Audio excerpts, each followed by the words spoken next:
Hello 12th class वालों, कैसे हैं आप सब। मैं शिवम अग्रवाल स्वागत करता हूं आपके अपने YouTube channel chemistry Guruji classes में। So we are continuing our lecture series class 12 chapter 3 electrochemistry and this is 6th lecture of our lecture series class 12 chapter 3 electrochemistry. तो देखिए, जो हमारा लास्ट लेक्चर था मतलब लेक्चर नंबर 5, उसमें हमने क्या पढ़ा था। उसमें हमने देखा था कि इलेक्ट्रोलाइसिस क्या होता है, उसका कॉन्सेप्ट पूरा देख लिया था। उसमें जो जो रिएक्शंस हो रही थी वो हमने समझ ली थी। उसके बाद हमने फैराडेज लॉ करे थे जो हमारे इलेक्ट्रोलाइसिस पर बेस्ड थे। आज का जो लेक्चर होने वाला है हमारा, आज के लेक्चर में हम क्या पढ़ने वाले हैं, रेजिस्टेंस पढ़ने वाले हैं, कंडक्टेंस पढ़ने वाले हैं, specific conductance, molar conductivity, specific molar conductivity, ये सब हम आज के लेक्चर में देखने वाले हैं। तो जो हमारे लास्ट लेक्चर थे मतलब इलेक्ट्रोकेमिस्ट्री के जो हमारे पहले वाले लेक्चर थे, अगर वो आपको देखने हैं तो उसका लिंक मैं नीचे डिस्क्रिप्शन में डाल दूंगा। Chapter 1 solid state, chapter 2 solution, उन दोनों की प्लेलिस्ट का भी लिंक मैं नीचे डिस्क्रिप्शन में डाल दूंगा। अगर आपको वो देखने हैं तो वो भी जाके आप देख सकते हैं। तो चलिए, आपका बिना टाइम वेस्ट किए शुरू करते हैं, लेक्चर की तरफ बढ़ते हैं। बने रहिए मेरे साथ केमिस्ट्री गुरुजी क्लासेस में। सो देखिएगा, जो हमारा कंडक्टेंस है, कंडक्टेंस को पढ़ने से पहले रेजिस्टेंस पढ़ लेते हैं। और मैं मानता हूं दोनों ही टर्म कंडक्टेंस और रेजिस्टेंस आपके लिए बिल्कुल भी नई नहीं होंगी, लेकिन फिर भी थोड़ा सा मैं आपको बता देता हूं। रेजिस्टेंस क्या होता है? रेजिस्टेंस होता है कि किसी भी कंडक्टर में जो हमारा करंट फ्लो हो रहा है और उस कंडक्टर में अगर रुकावटें आ रही हैं करंट के फ्लो होने में, मतलब पैसेज ऑफ करंट में कोई हिंड्रेंस आ रहा है, कोई रुकावट आ रही है, तो उसको हम क्या बोलेंगे? रेजिस्टेंस बोलेंगे। जैसे कि मैंने यहाँ पे लिख भी रखा है, hindrance provided by conductor in the passage of current. मतलब जो कंडक्टर में हिंड्रेंस प्रोवाइड की जाती है, किसको, किसके लिए? पैसेज ऑफ करंट के लिए, जो करंट हमारा फ्लो हो रहा है उसके लिए, उसको क्या बोलूंगा मैं? रेजिस्टेंस बोलूंगा। तो जो रेजिस्टेंस है हमारा, रेजिस्टेंस हमारा दो फैक्टर पे डिपेंड करता है। फर्स्ट फैक्टर क्या है? फर्स्ट फैक्टर है आपकी वायर की लेंथ क्या है, मतलब जो उसकी लेंथ होगी वो लेंथ क्या है इस पे डिपेंड करेगा। और सेकंड फैक्टर क्या होगा मेरा? सेकंड फैक्टर होगा मेरा क्रॉस सेक्शनल एरिया, मतलब वायर की जो एरिया है उसकी मोटाई कितनी है, इस पे भी हमारा रेजिस्टेंस डिपेंड करता है। अब जो लेंथ है, लेंथ पे कैसे डिपेंड करेगा? वो डायरेक्टली डिपेंड करेगा। मतलब अगर उसकी लेंथ बढ़ेगी तो रेजिस्टेंस भी क्या होगा हमारा? बढ़ेगा, मतलब डायरेक्टली प्रोपोर्शनल होगा। लेंथ कम होगी तो रेजिस्टेंस भी कम होगा। लेकिन जो क्रॉस सेक्शनल एरिया है उसका इन्वर्सली प्रोपोर्शनल होता है। मतलब अगर मान लीजिए कोई वायर ज़्यादा मोटा है, ज़्यादा क्रॉस सेक्शनल एरिया है उसका, तो उसका रेजिस्टेंस क्या होगा? कम होगा। और अगर उसका क्रॉस सेक्शनल एरिया मतलब ए जो है वो अगर कम होगा तो रेजिस्टेंस उसमें ज़्यादा होगा। तो इस तरीके से रेजिस्टेंस आपका एल पे डायरेक्टली डिपेंड कर रहा है लेंथ पर, और जो हमारा ए है क्रॉस सेक्शनल एरिया उस पर इन्वर्सली डिपेंड कर रहा है। तो दोनों को अगर मैं मिक्स करूं तो दोनों से निकल के क्या आएगा? आर किस पे डिपेंड कर रहा है, किसके प्रोपोर्शनल है? एल बाई ए के प्रोपोर्शनल हो जाएगा। इतनी बात है समझ में। और अगर मैं प्रोपोर्शनलिटी का साइन हटाता हूं तो आपको पता है कुछ ना कुछ कांस्टेंट आता है। तो रेजिस्टेंस के केस में कांस्टेंट आता है आपका रो। क्या है ये? रो है। तो जो रो होता है, रो क्या होता है? ये होता है रेजिस्टिविटी। क्या बोलते हैं इसको? रेजिस्टिविटी बोलते हैं। और अगर मैं रेजिस्टिविटी का यहाँ से फॉर्मूला निकालूं तो रेजिस्टिविटी का फॉर्मूला क्या हो जाएगा? ए इधर ले जाइए, एल को नीचे ले आइए, क्या हो जाएगा? रो क्या हो जाएगा मेरा? किसके इक्वल हो जाएगा? आर ए बाई एल के हमारे इक्वल हो जाएगा। ये हो जाएगी हमारी रेजिस्टिविटी। और अगर मैं रेजिस्टिविटी को डिफाइन करूं तो क्या हो जाएगा मेरा? Resistivity is defined as the resistance offer by the conductor of unit length and unit cross sectional area. मतलब रेजिस्टिविटी क्या होगी? रेजिस्टिविटी वो रेजिस्टेंस होगा जो कि ऑफर कर रहा होगा ऐसा कंडक्टर जिसका जो हमारा क्रॉस सेक्शनल एरिया भी हमारा यूनिटी होगा और एल भी हमारा क्या होगा? लेंथ भी हमारी क्या होगी? यूनिटी होगी। यूनिटी मतलब 1। तो अगर मैं ये भी 1 कर दूंगा, ये भी 1 कर दूंगा तो रेजिस्टिविटी किसकी इक्वल हो जाएगी? रेजिस्टेंस के। तो क्या हो जाएगी रेजिस्टिविटी? कैसे डिफाइन करेंगे? Resistivity is defined as the resistance offer by that conductor which have cross sectional area unity and also length is unity. तो इस तरीके से हम रेजिस्टिविटी को डिफाइन कर सकते हैं। उसके बाद आती है कंडक्टेंस। कंडक्टेंस आपको पता ही है, कंडक्टेंस मतलब कितना इजीली उसमें हमारा करंट फ्लो हो रहा है, ये होती है मेरी कंडक्टेंस। ठीक है। तो अब देखिए, जो कंडक्टेंस है, the ease with the flow, the ease with which current flow, मतलब कितना इजीली उसमें करंट फ्लो हो रहा है, ये होगी हमारी कंडक्टेंस। और रेजिस्टेंस क्या था कि उसमें कितनी रुकावटें आ रही हैं। तो कंडक्टेंस बिल्कुल रेजिस्टेंस का उल्टा हो गया, नहीं हो गया? तो इसको ये भी तो लिख सकते हैं conductance is equal to 1 upon resistance, क्योंकि उसका बिल्कुल उल्टा होता है। तो कंडक्टेंस को किससे डिफाइन करते हैं, उस हम डिफाइन करते हैं इसको जी से। किससे डिफाइन करते हैं, जी से। तो जी किसके इक्वल हो जाएगा, 1 अपॉन आर के, क्योंकि उसका बिल्कुल उल्टा है। और आर का फॉर्मूला हमने निकाल ही लिया था, रो एल बाई ए। इस फॉर्मूले को उल्टा कीजिए, हमारा किसका फॉर्मूला आ जाएगा, कंडक्टेंस का फॉर्मूला आ जाएगा। क्या आ जाएगा, ये क्या था, ए रो एल बाई ए, और ये क्या हो जाएगा हमारा, ए बाई रो एल। इतनी बात आई समझ में। यहाँ पे मैंने स्मॉल ए से एरिया को डिनोट कर दिया, कोई बात नहीं, कैपिटल ए से कर दीजिए, एक ही बात है। मेन चीज हमें पता होनी चाहिए कि क्रॉस सेक्शनल एरिया है, ठीक है। तो ये हो जाएगा हमारा ए बाई रो एल, और 1 अपॉन रो जो है, जैसे इसमें रो आया था आपका कांस्टेंट, इसी तरीके से यहाँ पे 1 अपॉन रो जो है उसको क्या लिख सकते हैं, उसको लिख सकते हैं हम कप्पा। कप्पा क्या होता है, ये होता है हमारा, क्या होता है ये होता है हमारा कंडक्टिविटी। क्या होती है, कंडक्टिविटी। जैसे उसमें थी रेजिस्टिविटी रेजिस्टेंस के लिए, ऐसी कंडक्टेंस के लिए क्या है, ये कंडक्टिविटी। और ये कप्पा होता है, के नहीं होता, कुछ इस तरीके से ये बनता है। तो ये होता है हमारा कप्पा, ठीक है, ग्रीक लेटर है ये। तो ये हो गया हमारा कप्पा ए बाई एल, और ये हमारी क्या बोल सकते हैं इसको, जो एल अपॉन ए है, ये तो क्या लिखा है, ए बाई एल। लेकिन अगर मैं एल अपॉन ए की बात करूं, वो होता है हमारा सेल कांस्टेंट। क्या होता है, सेल कांस्टेंट। तो जब एल अपॉन ए क्या होता है, सेल कांस्टेंट, तो ए बाई एल क्या हो जाएगा, 1 अपॉन सेल कांस्टेंट, उसका उल्टा हो रहा है। और कप्पा क्या है, कंडक्टिविटी, तो इसको मैं क्या लिख सकता हूँ, conductivity into 1 upon cell constant, इतना लिख सकता हूँ। अब देखिए सेल कांस्टेंट मैंने क्या बताया आपको, सेल कांस्टेंट क्या होता है, एल बाई ए। और सेल कांस्टेंट किससे डिनोट करते हैं हम, जी स्टार से। मतलब कंडक्टेंस तो हम डिनोट करते हैं जी से, लेकिन सेल कांस्टेंट जी स्टार से हम डिनोट करते हैं, जो कि किसके इक्वल हो गया, एल बाई ए के। और अगर मैं सेल कांस्टेंट की यूनिट निकालूं, तो लेंथ किस में होगी, मीटर में। एरिया क्या होगा, मीटर स्क्वायर। मीटर से हमारा मान लीजिए ये है हमारा मीटर अपॉन मीटर स्क्वायर है, तो मीटर से स्क्वायर कट गया, क्या बचा हमारा, 1 अपॉन मीटर। या फिर इसको मैं लिख सकता हूँ मीटर इनवर्स भी, तो इसको लिख सकता हूँ। तो इसकी सेल कांस्टेंट की हमारी यूनिट क्या आ जाएगी, मीटर इनवर्स। और अगर मैं कंडक्टेंस की यूनिट की बात करूं, तो कंडक्टेंस क्या होता है हमारा, 1 अपॉन आर बताया मैंने, 1 अपॉन रेजिस्टेंस। तो रेजिस्टेंस की यूनिट क्या होती है, ओम होती है। क्या होती है, ओम होती है। तो ओम कैसे बनता है हमारा, ओम कुछ इस तरीके से हमारा बनता है। तो 1 अपॉन आर मतलब 1 अपॉन ओम, तो ऊपर पहुंचेगा ओम, तो क्या आ जाएगा हमारा, ओम इनवर्स। तो कंडक्टेंस की यूनिट क्या आ गई मेरी, ओम इनवर्स। और अगर मैं कंडक्टिविटी की यूनिट की बात करूं, मतलब कप्पा की बात करूं, तो कप्पा क्या हो जाएगा मेरा, कप्पा क्या हो जाएगा भाई, रेजिस्टिविटी का उल्टा होता है। कंडक्टेंस रेजिस्टेंस का उल्टा होता है, और कंडक्टिविटी रेजिस्टिविटी की उल्टी होती है। तो हमारी कप्पा की यूनिट क्या हो जाएगी, रेजिस्टिविटी की यूनिट के बिल्कुल उल्टी। मतलब रेजिस्टिविटी की यूनिट क्या थी हमारी, जो रेजिस्टिविटी थी इसकी यूनिट हमने क्या निकाली थी, ओम मीटर। अच्छा, इसका मैंने रेजिस्टिविटी की आपको यूनिट नहीं बताई थी। देखिए इसकी यूनिट निकाल लेते हैं। जो हमारा रेजिस्टेंस होता है इसकी यूनिट क्या होती है, ओम होती है। और ए अपॉन एल अभी मैंने आपको निकाल के बताया। क्या बताया आपको, ए मतलब एरिया, मतलब मीटर स्क्वायर, एल मतलब मीटर। ये कट गया हमारा, क्या बच गया, केवल मीटर बच गया। और ये रेजिस्टेंस का क्या था, ओम था, तो इसकी यूनिट क्या हो जाएगी हमारी, ओम मीटर। ये किसकी यूनिट है, रेजिस्टिविटी की। और कंडक्टिविटी की इसकी उल्टी, मतलब इनवर्स लगा दो इसमें, ओम इनवर्स और मीटर इनवर्स। क्या बन जाएगा हमारा ये, unit of conductivity ohm inverse metre inverse. और जो ओम इनवर्स होता है उसको हम क्या बोलते हैं, साइमंस भी बोलते हैं। क्या बोलते हैं, साइमंस भी बोलते हैं। तो इसकी यूनिट भी क्या लिख सकते हैं हम, ओम इनवर्स मीटर इनवर्स भी लिख सकते हैं। और ओम इनवर्स को क्या लिख सकते हैं, साइमन लिख सकते हैं। तो साइमन मीटर इनवर्स। तो एक नंबर में आपसे ये यूनिट पूछ लेता है, तो ये यूनिट आपको याद रखनी है। किस तरीके से ये यूनिट निकालनी है, कुछ नहीं है, फॉर्मूला आपको पता होना चाहिए। बस फॉर्मूला में जो भी हमारी वैल्यू है उसकी यूनिट रखिए और यूनिट निकल जाएंगी। उसके बाद बात आती है मोलर कंडक्टिविटी की। तो देखिए कंडक्टिविटी, मोलर कंडक्टिविटी क्या होती है, कंडक्टिविटी तो मैंने आपको बता दी। अब बात आ रही है मोलर कंडक्टिविटी की। मतलब मोलर से मतलब आ रहा है, तो कंडक्टिविटी किसकी होगी, कुछ ऐसी चीज होगी जिसकी कंसंट्रेशन 1 मोल है। अगर उसकी कंडक्टिविटी निकालें तो उसको क्या बोलेंगे, मोलर कंडक्टिविटी। या यूं कहें, the conductivity of the solution containing 1 mole of electrolyte between 2 parallel electrode with 1 centimetre apart. मतलब कंडक्टिविटी किसकी, ऐसे सॉल्यूशन की जिसमें जो इलेक्ट्रोलाइट है उसकी कंसंट्रेशन क्या है, 1 मोल है। 1 मोल इलेक्ट्रोलाइट है, और जो इलेक्ट्रोड लगी हुई हैं, 2 इलेक्ट्रोड लगी हुई होती हैं, वो पैरेलल लगी हुई हैं, मतलब इस तरीके से लगी हुई हैं।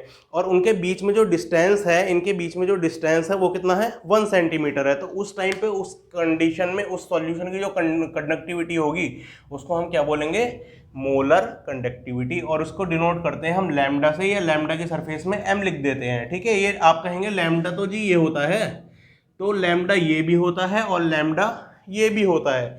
ये होता है आपका स्मॉल लैम्डा, ये होता है आपका कैपिटल लैम्डा। जैसे कि इंग्लिश में होता है ना लेटर जो होते हैं स्मॉल ए और कैपिटल ए, तो इसी तरीके से ग्रीक में भी होता है स्मॉल लैम्डा और ये है आपका कैपिटल लैम्डा। तो मोलर कंडक्टिविटी आपकी कैपिटल लैम्डा से डिनोट हम करते हैं। अब देखिए कंडक्टिविटी क्या थी, कंडक्टिविटी क्या थी हमारी कप्पा ए बाई एल, क्या निकाली थी हमने कप्पा ए बाई एल। लेकिन हम बात कर रहे हैं मोलर कंडक्टिविटी की। मोलर कंडक्टिविटी में लेंथ क्या बताई मैंने दोनों इलेक्ट्रोड के बीच में 1 सेंटीमीटर। तो देखिए कैसे निकालेंगे, ये आ जाएगी हमारी लेंथ 1 सेंटीमीटर। अगर मैं उसकी वॉल्यूम निकालूं, वॉल्यूम क्या होती है हमारी लेंथ इंटू एरिया, मतलब L into L into L, तो उसको लेंथ इंटू एरिया भी तो लिख सकता हूं मैं।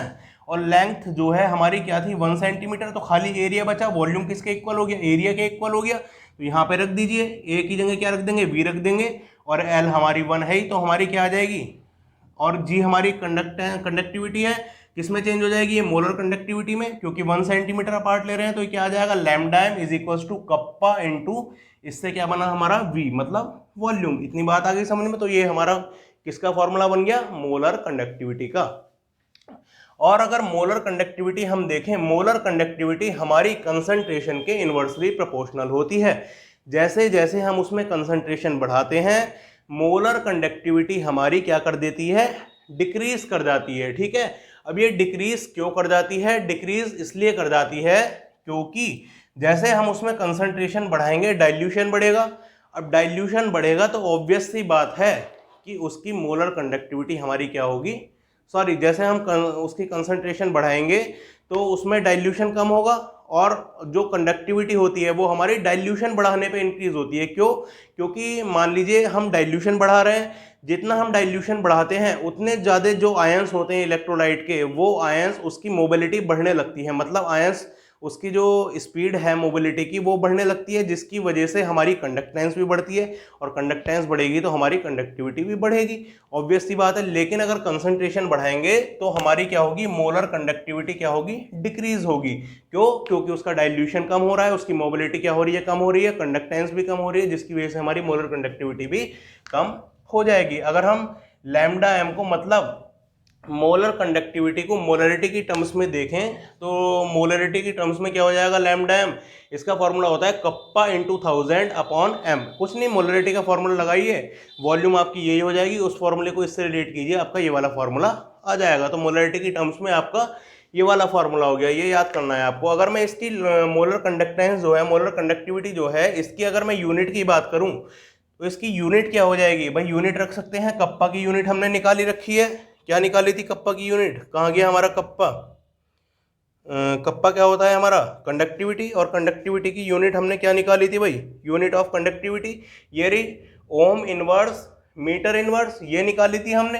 तो कप्पा की जगह रख दो ओम इनवर्स मीटर इनवर्स, और मोलरिटी क्या होती है, number of moles of solute upon volume of solution of in litre. Number of moles की यूनिट क्या होती है, मोल।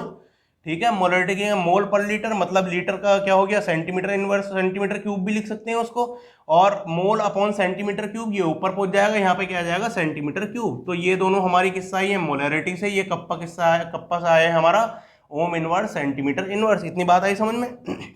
उसके बाद सेंटीमीटर इनवर्स है, मतलब 1 अपॉन सेंटीमीटर है, और ये सेंटीमीटर क्यूब है, इसको काट देगा, क्या बच जाएगा, सेंटीमीटर स्क्वायर बच जाएगा।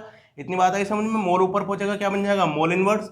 तो हमारा ohm inverse centimetre square mole inverse, ये आपका आ गया। और ओम इनवर्स को मैं साइमन भी लिख सकता हूँ, Simon centimetre square mole inverse. तो ये इसकी यूनिट हो गई किसकी, मोलर कंडक्टिविटी की। फिर आती है नई टर्म हमारी limiting molar conductivity. Limiting molar conductivity क्या होती है, जब मोलर कंडक्टिविटी की लिमिट हो जाए, टर्म क्या कह रही है अपने आप में, जब मोलर कंडक्टिविटी की लिमिट हो जाए, मतलब हाईएस्ट हो जाए, उसके बाद फिर वो बढ़ नहीं सकती। तो लिमिटिंग मोलर कंडक्टिविटी कब होगी, वो होगी एट इनफाइनाइट डाइल्यूशन पे, मतलब हम डाइल्यूशन कर रहे हैं तो हमारी मोलर कंडक्टिविटी इंक्रीज हो रही है, और एक टाइम ऐसा आएगा जब हमने इनफाइनाइट डाइल्यूशन कर दिया, मतलब उसके बाद डाइल्यूशन पॉसिबल नहीं है, वो हमने बहुत ज़्यादा डाइल्यूट कर दिया, उसके बाद डाइल्यूशन पॉसिबल नहीं है। और आपको पता है डाइल्यूशन करने पर मोलर कंडक्टिविटी इंक्रीज होती है, और जब हमने इनफाइनाइट डाइल्यूशन कर दिया, बहुत ज़्यादा डाइल्यूशन कर दिया, तो उस पर तो हमारी मोलर कंडक्टिविटी हाईएस्ट हो जाएगी, क्योंकि हम डाइल्यूशन और कर ही नहीं सकते, तो उससे ऊपर हमारी मोलर कंडक्टिविटी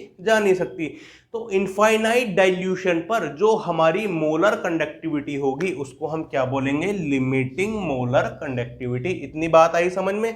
अब देखिए डाइल्यूशन पे ये मैंने आपको बता दिया है किस तरीके से इंक्रीज होती है, किस तरीके से बताया। जैसे ही हम डाइल्यूशन करते हैं तो हमारे जो आयंस होते हैं, इलेक्ट्रोलाइट के आयंस होते हैं, उनके बीच में फोर्स ऑफ अट्रैक्शन होता है, लेकिन जब हम डाइल्यूशन करते हैं तो उनका बीच का जो फोर्स ऑफ अट्रैक्शन है वो थोड़ा सा कमजोर पड़ता है, कमजोर पड़ गया फोर्स ऑफ अट्रैक्शन। अब जब फोर्स ऑफ अट्रैक्शन कमजोर पड़ा तो वो तेजी से भागेंगे, उनके बीच में मोबिलिटी बढ़ेगी, मोबिलिटी बढ़ेगी तो क्या बढ़ेगा, कंडक्टेंस बढ़ेगी। आयंस मोबाइल हो रहे हैं मतलब बहुत ज़्यादा तेज भाग रहे हैं तो कंडक्टेंस भी बढ़ेगी, कंडक्टेंस बढ़ेगी तो मोलर कंडक्टिविटी भी बढ़ेगी, सीधी सी बात है। तो जैसे जैसे हम डाइल्यूशन बढ़ाते हैं हमारी मोलर कंडक्टिविटी क्या होती है, इंक्रीज होती है। और इनफाइनाइट डाइल्यूशन, बिल्कुल इनफाइनाइट कर दिया उसको डाइल्यूशन, उससे आगे डाइल्यूशन हो ही नहीं सकता, बहुत ज़्यादा डाइल्यूशन कर दिया तो उस पर हमारी मोलर कंडक्टिविटी क्या हो जाएगी, मैक्सिमम हो जाएगी। तो ये हमारी एक इक्वेशन है, ऑन सेगर इक्वेशन। इन्होंने हमें इक्वेशन दी थी और बताया था कि हमारी जो मोलर कंडक्टिविटी है, लिमिटिंग मोलर कंडक्टिविटी किससे डिनोट करते हैं, बस जीरो लगा दो, मतलब नॉट बोलते हैं इसको। मोलर कंडक्टिविटी में ऊपर नॉट लगा दो, क्या हो जाएगा, ये लिमिटिंग मोलर कंडक्टिविटी।